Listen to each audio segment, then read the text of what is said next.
කොහොමද ඉතින් ඔයාලට අද මම කතා කරන්න හිතුවා වෙනස් දෙයක් ගැන. මේක හැමෝටම පොදු නොවෙන්න පුළුවන්. මගේ කුටුබලි පොතෙන් තමයි ඇත්තටම මම මේ පදපේල් කීපයක් ඇහින්නේ. ඉතින් මේකේ තියෙනවා ඇබෑරතු නැති පිටකවරේ කියලා. අපි දැන් මේක කියනකොට සමහරක් අය දන්නේ නැති ඇබෑරතු නැති පිටකවරේ කොතෙන්දද පාවිච්චි වෙන්නේ කියලා. මේ පදපේල් කීපය මගේ අතින් නිර්මාණය වෙන්නේ ඇත්තටම විශ්වවිද්‍යාලයක් ඇතුලේ සිදුවන පුංචි සිදුවීමක් පාදක කරගෙන. මේක මේ සම්පූර්ණ අධ්‍යාපනයට විශ්වවිද්‍යාලයට ලඟු කරන්න යන්න එපා. මේක පුංචි හැඟීමක් විතරයි, සාමාන්‍ය සමාජයේ සිද්ධ වෙන පුංචි හැඟීමක්.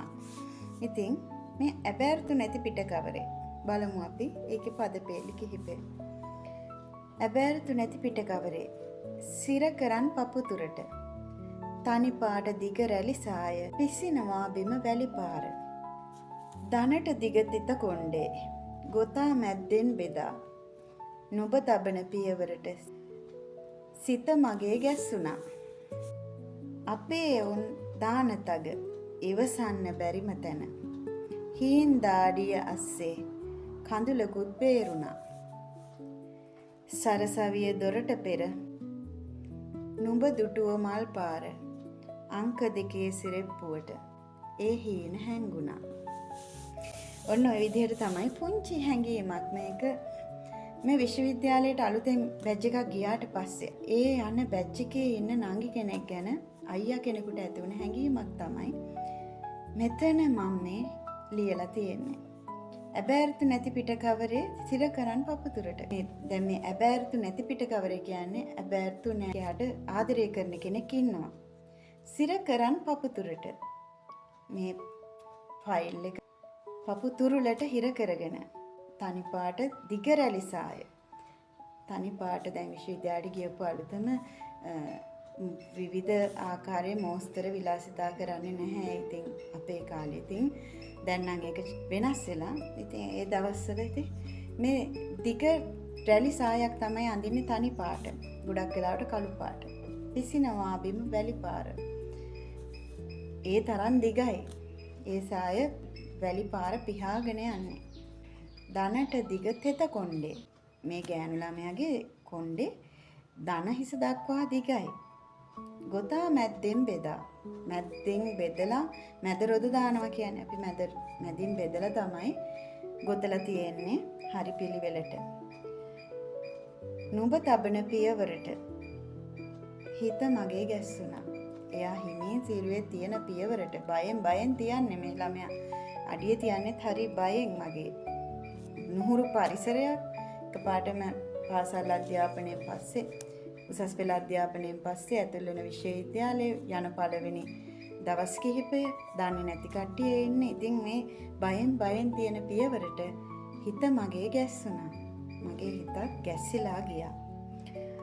අපේ වොන් දානතග ඉවසන්න බැරිම තැන. අපි සැරෙන් කතා කරද්දී අපේ සීනියර් බැච් එකක් වෙන කියන්නේ.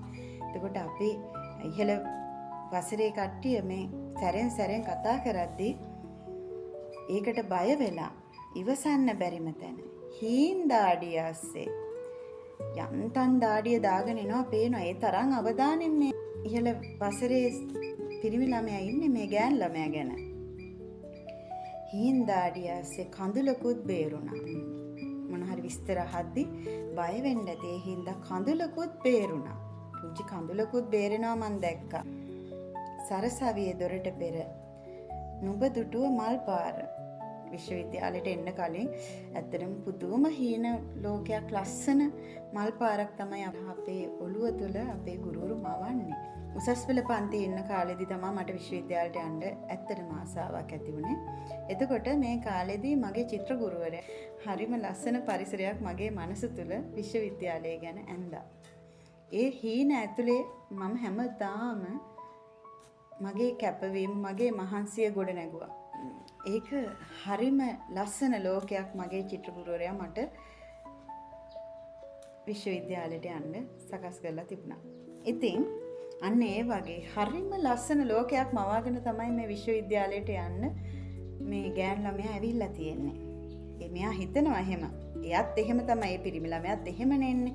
ඉතින් ඒ වගේම මෙයත් එහෙම එන්න ඇති කියලා මෙයා හිතනවා. සරසවිය දොරට පෙර නුඹ දුටුව මල් පාර. සරසවියට එන්න කලින් ඔයා දැක්ක මල් පාර අංක 2 සෙරෙප්පුවට. අංක 2 සෙරෙප්පු දෙකක්. ඕක දන්නා විශ්වවිද්‍යාලයට ගියපු ළමයි. මේක හරි ලස්සන අත්දැකීමක්.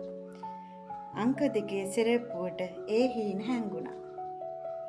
ඉතින් මේ මවාගෙන ආපු හීන ලස්සන මල් පාර මේ අංක 2 සිරෙප්පුව යට හැංගෙන්න ඇති කියලා ඒ පුංචි වෙලාවේ දැනුණ හැඟීම තමයි මේ සීනියා අයියා කෙනෙකුට ජූනියර් බැච් එකේ නංගි කෙනෙක් ගැන දැනුණ අනුකම්පාව තමයි මම මෙතෙන්දි මේ ලියලා තියෙන්නේ. ඉතින් මේක මගේ ඔළුවේ ඇඳුන සටහනක්. මම ඒකයි කිව්වේ මේක හැමෝටම පොදු කාරණාවක් නෙමෙයි. මේක සාමාන්‍ය සමාජයේ සිද්ධ වෙන දෙයක්. තව කෙනෙක් ගැන තමන් කැමැත්තක් හිතේ ඇති වෙන කෙනෙක් ගැන ආදරණීය හැඟීමක් ඇති වෙන එක සාමාන්‍ය සිදුවීමක්. ඉතින් ඒක පුංචි අවස්ථාවක් තමයි මම මේ පදපේලි කිහිපයකට නිර්මාණය කරලා තියෙන්නේ. ඇබෑර්තු නැති පිට කවරේ කියන්නේ ඔන්න ඕක තමයි.